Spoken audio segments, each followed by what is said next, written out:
तो उत्तर प्रदेश में लगातार बुलडोजर एक्शन में दिखाई दे रहा है। आपको हम 3 तस्वीरें अब दिखाने जा रहे हैं। पहली तस्वीर राजधानी लखनऊ की है। वहां पर अमीनाबाद इलाके में बुलडोजर एक्शन में है, अवैध मार्केट को गिरा दिया गया। दूसरी तस्वीर बांदा की है। यहाँ पर केन नहर की जमीन पर सपा नेता रामअवतार यादव के अवैध कब्जे को हटवाया गया।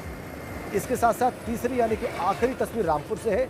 यहाँ पर आजम खां के करीबी सपा के पूर्व जिलाध्यक्ष उज्जवल दीदार सिंह के कब्जे से करोड़ों की जमीन कब्जा मुक्त कराई गई। 3 तस्वीरें।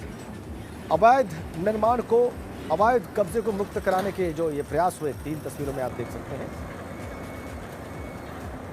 अब अवैध मार्केट को वहां पर ध्वस्त किया गया।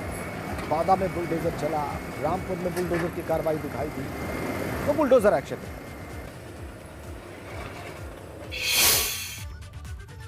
इधर शिवपाल यादव अपने संगठन को एकजुट करने में लगे हैं। उन्होंने फिर से संगठन बनाने की बात कही है। वहीं यूपी में लॉ एंड ऑर्डर पर उन्होंने कहा कि ये दुर्भाग्यपूर्ण है। उन्होंने ऐसी घटनाओं पर कहा कि योगी जरूर कार्रवाई करेंगे। आजम खां पर उन्होंने कहा कि नेताजी की अगुवाई में पीएम तक ये बात पहुंचनी चाहिए थी। उनसे बात की हमारे संवाददाता शैलेश अरोड़ा ने। पीएसपीएल प्रदेश में अपने संगठन का पुनर्गठन करने जा रही है और इसे लेकर तैयारी भी शुरू हो गई है। हमारे साथ में इस समय पीएसपीएल के अध्यक्ष शिवपाल यादव जी हैं। सर, फिर से संगठन का पुनर्गठन किस तरह से? मैंने पूरे उत्तर प्रदेश में अपने संगठन की समीक्षा कर ली है। अब हमें पुनर्गठन करना है, प्रदेश कमेटी बनानी है, सभी प्रकोष्ठों के फिर से संगठन बनाना है। तो हम एक हफ्ते के अंदर पुनर्गठन बहुत जल्दी करेंगे। सर, एक सवाल, अभी चंदौली, प्रयागराज और अब ललितपुर लगातार घटनाएं हो रही हैं, इन्हें लेकर आप क्या कहेंगे? क्योंकि एक तरफ प्रदेश में बात की जाती है, सरकार कहती है लॉ एंड ऑर्डर बहुत अच्छा है, बहुत मजबूत है, और वो कहते हैं इसी के बल पर हम दोबारा सत्ता में आए हैं। तो अब इन घटनाओं के बाद आप क्या कहेंगे? देखिए, लॉ एंड ऑर्डर सुधारने की बहुत ज़रूरत है। जो घटनाएं ललितपुर में, प्रयागराज में और चंदौली में जो घटनाएं हो रही हैं लगातार, और पूरे प्रदेश में इस तरह की घटनाएं हो रही हैं, तो ये तो पूरे देश और समाज के लिए दुर्भाग्यपूर्ण हैं। तो इन पर जब उत्तर प्रदेश का मुख्यमंत्री संत हों तो उनका संत है, हृदय के मुख्यमंत्री हों, तो मुझे तो भरोसा है कि वो तुरंत इन घटनाओं को लेकर के बहुत सख्त निर्णय लेकर के इन पर सख्त कार्रवाई करेंगे।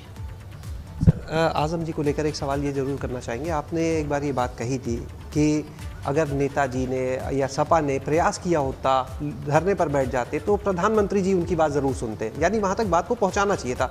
आप अब आजम खान साहब की बात को लेकर कहाँ तक जाएंगे, कहाँ तक पहुँचाएंगे? देखिए, हमारा तो प्रयास ये है कि मैंने तो कहा था कि नेताजी की अगुवाई में समाजवादी पार्टी के लोगों को, जबकि लोकसभा के सदस्य आजम भाई भी थे, तो नेताजी की अगुवाई में प्रधानमंत्री तक ये बात पहुंचानी चाहिए था। तो कोई न कोई राहत आजम भाई को साथ न्याय मिलना चाहिए था। तो इसी बात को मैंने कहा है, नेताजी को भी कहा है मैंने कि अगुवाई करें, जिससे कि आजम खां साहब को न्याय मिल सके। कई लोग अब ये चर्चा करने लगे कि नेताजी के साथ भी दूरियां बढ़ रही हैं, क्या ऐसा कुछ तो नहीं है? देखिए, नेताजी तो हमारे साथ तब भी थे, अब भी हैं और हमेशा रहेंगे, हमेशा रहेंगे नेताजी साहब। एक सवाल आपके ट्वीट को लेकर, आपने जो ट्वीट किया बिना नाम लिए, आपने कहा कि सम्मान के न्यूनतम तक समझौता किया। इस पूरे ट्वीट को हम देखते हैं, जिनको चलना सिखाया उन्होंने रौंदा। इस पूरे ट्वीट में 3 चीज़ दिखती हैं। आपका कहीं ना कहीं नाराज़गी भी है, कहीं ना कहीं दुख भी है, और आगे जो पुनर्गठन की बात है उत्साह भी। तीनों चीज़ें इसे एक ट्वीट में है, क्या कहेंगे उसे लेकर? समझदार के लिए सारा ही बहुत है, बस इस पर हम इतना ही कहेंगे और कुछ नहीं। शुक्रिया बात करने के लिए। तो शिवपाल जी का साफ कहना है कि उचित समय का भी और इंतजार करना होगा, और जहां तक बात है ट्वीट की उनके, तो उन्होंने कहा समझदार के लिए इशारा काफ़ी है, और फिलहाल पार्टी जो है वो अपने संगठन के पुनर्गठन को लेकर पूरा ध्यान केंद्रित कर रही है और 1 हफ्ते के अंदर पूरे संगठन को खड़ा कर दिया जाएगा। कैमरा सहयोगी प्रमोद के साथ शैलेश अरोरा, ABP कंगाल, लखनऊ।